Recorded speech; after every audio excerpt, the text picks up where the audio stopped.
I love the way you hold me. I love. Hi guys, welcome to my channel. This is Valerie with Make-It-Naked Pups.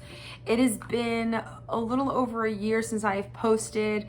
If you saw the title of the video, you're probably like, wait, what? What does that have anything to do with American Hairless Terriers? We had an experience with juvenile diabetes that impacted our lives this past year, and so I'm going to give you some information, so let's get into it. If you click this video, chances are you're looking for some details regarding juvenile diabetes in a puppy or for a dog, and so I'm going to share my experience with it, what the outcome was, and stuff like challenges that we went through with it to kind of give you some context. So my dog Bullet was diagnosed with juvenile diabetes when he was about 2 months old. He went into a state of ketosis, but prior to his ketosis, the signs that we saw were he started to become a little more withdrawal from the other two dogs, Dossie and Rip. He started to have many accidents in the house, and it wasn't like these little accidents, it was like rivers of water. It was it was just a lot. The quantity was more than the average. When I would bring him outside, I felt like he was peeing for like a minute or two, and which was a lot longer than the other two. They would go to the bathroom and they were able to come back in. He was just still urinating. I noticed that when he ate, he was extremely ravenous. He was like, it's almost as if like there wasn't enough food that could satiate him. He'd never vomited after eating. I mean, he literally could just take it down. And then he was drinking a whole lot. I also noticed that he was growing bigger, but he wasn't gaining any weight. And so he started to become a little more withdrawal. So he's looking skinny, he's eating a lot, he's peeing a lot, something's wrong. But I had a doctor's visit already scheduled that week for his well check. And so I was like, let me just ask the vet when I get there, because if you do an appointment sooner than that, it's considered an emergency visit. But I wasn't sure if it was an emergency or if it was something that the vet can like just educate me in. So we went to the vet and they both checked out, with the exception of Bullet's weight. Bullet was not gaining weight. She's like, I like to see him weigh a little more. She's like, how much are you feeding him? I shared what I was feeding him and the quantity I was feeding him. She was like, he should be bigger than what he is. At the time, I forgot to share with her the urinating, and how he was just so ravenous. I just, what it is, he was such an excited puppy that I just didn't think that was a thing. That night after his vet visit, he had his vaccines, his check. He started to feel sick. He wasn't eating a lot that night. He ate breakfast just fine. That night, not so much. The next day, he didn't eat anything at all. We tried to give him something that he would, like eggs or something, and he ate a little bit of that, and then from that point on, he was puking and pooping blood, pretty much. He was peeing a lot, puking, and pooping. It was almost as if fluid was leaving his body in such a rapid pace. I had to take him and rush him to the hospital. When I went to the hospital, they thought he had, I forgot which virus it was, but it was a virus where you'd bleed when you poop. Thankfully, it was not that. When they checked his panels, they said his ketones were elevated. He was extremely dehydrated, obviously, because he was losing fluid. And that they had to give him something to calm his nausea to taper the vomiting. So they put him on IV, and they just started to attend to him. And they were taking his panels, his blood work, and they were just trying to figure out what exactly it was that was affecting him. And they noticed that his sugars were extremely elevated. Those numbers were a lot higher than any human could tolerate, and this dog's sugars were so high. They told us he was diagnosed, or that he had juvenile diabetes, and it's extremely rare with a puppy. And so they recommended that we call the vet to see what the next steps were. I had to go, the hospital had me, because juvenile diabetes is not something that most vet hospitals deal with. Apparently it's extremely rare. And so I had to go find the insulin that my vet would prefer to give him and bring it to the hospital. And the insulin that they picked, it was Vetsulin. So I had to travel all over the state to just find this insulin. On top of that, they recommended that I purchase syringes, and the hospital said, we'll send you home with some, but you'll need to pick some up. And so they gave me a script. Well, guess what? My vet didn't have the insulin syringes. Our local pharmacies didn't have local syringes. Apparently, due to the supply chain, nobody has syringes. So I had to transfer him from one hospital to another. That hospital couldn't give me any of their syringes because they needed it for their patients. And so while he's being tended to at the hospital, I'm scrambling everywhere trying to find insulin and syringes for my dog. In the interim, I get back to the hospital once I'm able to obtain these things. And they explained to me that juvenile diabetes happens 1 in a million. When they went to vet school, it is explained to them that they may experience 1 or no more than 2 puppies in their lifetime and in their career that would be diagnosed with juvenile diabetes. That is how rare it is. The internal medicine person did tell me too, this is no fault of the breeder, because unfortunately there are no tests today that actually check for genetics in diabetes. There's no amount of genetic testing that can calculate whether or not a parent, like a sire or a dame, will actually carry that gene. They said it's literally the luck of a draw, and they say you just happen to be the winner of that golden ticket. They said, here's the issue with juvenile diabetes in puppies. It is very difficult to maintain, and chances are puppies don't necessarily survive because we can't regulate their sugar fast enough to keep up with their growth.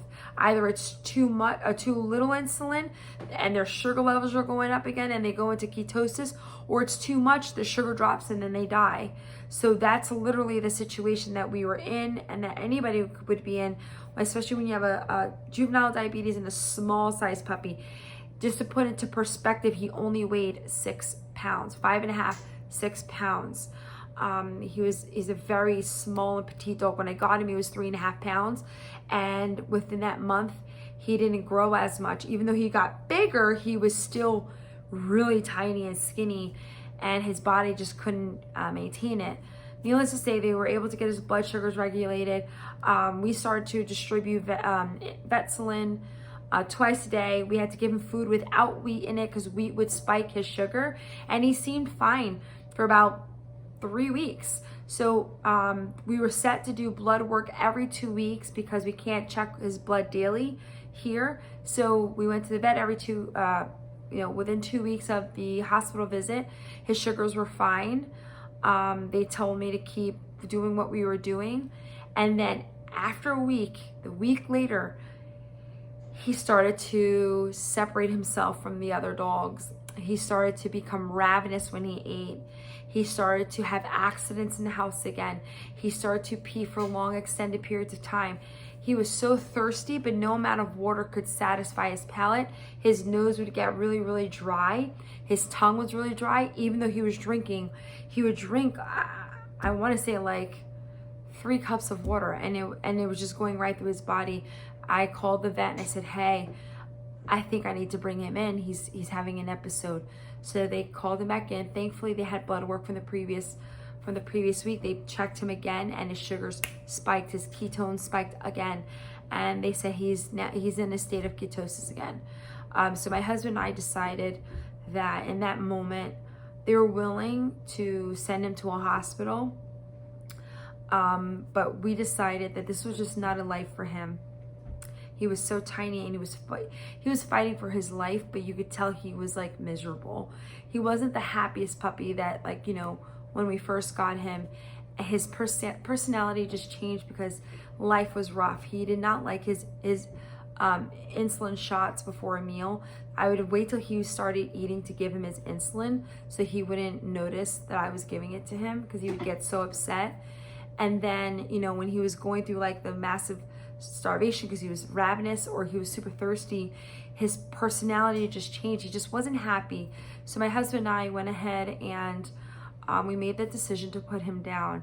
He was 5 months old. And I know that sounds crazy, and I know that sounds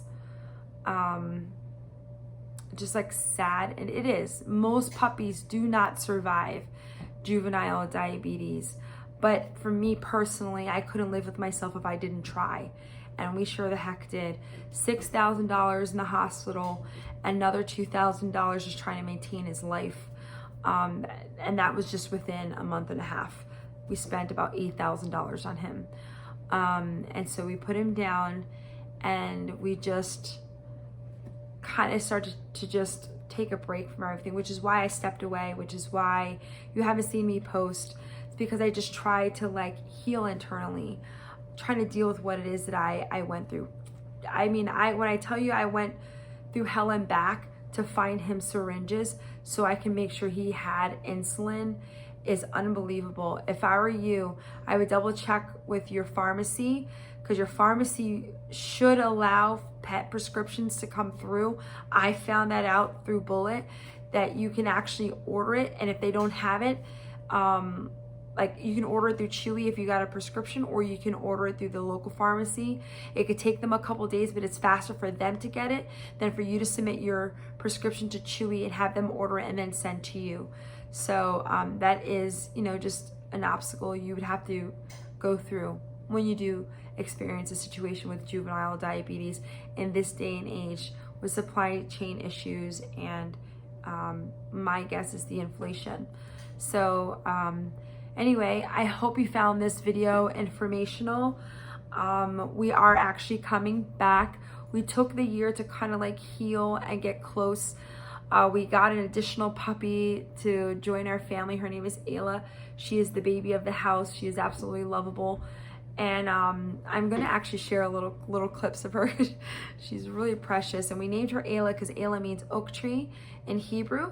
And oak trees are symbolic for strength. After going through what we went through with Bullet, you know, we want to prophesy strength in a new life that we were bringing in. And she has not disappointed us yet. So anyway, that's our story. I hope this is informational for you. If you have any questions, any concerns, maybe you're going through it, leave a comment or a question below, and I will answer as many questions as I can or engage with you as much as possible with any information is that I learned from this experience. And so otherwise, you'll be seeing more from me. I have news that I will be sharing later on this week, and stick around and stay tuned. Otherwise, have a great night. Bye. I love the way you hold me. I love the way you hold me. I love the way you hold me. I love the way you. I've had a long day, I just wanna relax. Don't have time for my friends, no time to chit chat. Problems at my job, wondering what to do. I know I should be working, but I'm thinking of you. And just when I feel this crazy world is gonna bring me down, that's when your smile comes around. Ooh, I love the way you hold me. By my side you'll always be. You take each and every day, make it special in some way. I love the way you hold me. In your arms I'll always be. You take each and every day, make it special in some way. I love you more than the words in my brain can't express. I can't imagine